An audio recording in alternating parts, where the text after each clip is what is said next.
Welcome.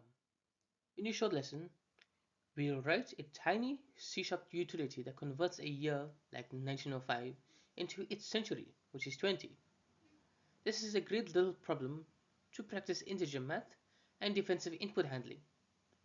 You'll see a clean formula, a robust implementation, and a few examples so you can use the function in real code. Let's get started.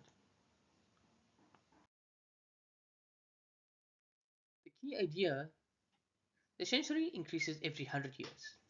But a year that is exactly divisible by 100 belongs to the earliest century.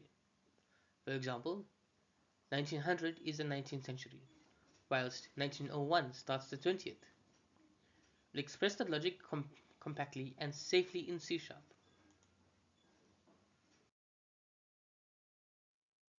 Here's the compact implementation.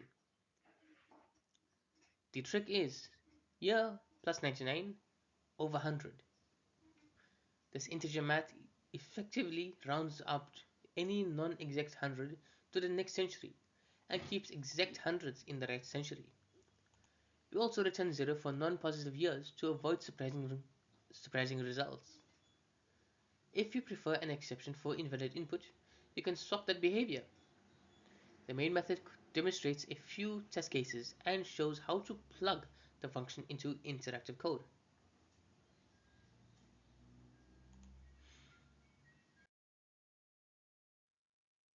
Step 2 is the heart of the method.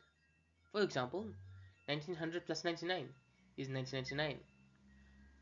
That over 100 is 19, which is integer division. For 1901, it is 1901 plus 99. That is 2000. So 2000 over 100 is 20. This gives the correct century in both cases without branching.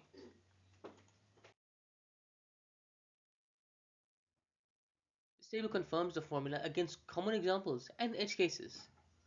Note: 1900 maps to 19, not 20. 1901 maps to 20. Use this table as a quick reference when testing your implementation.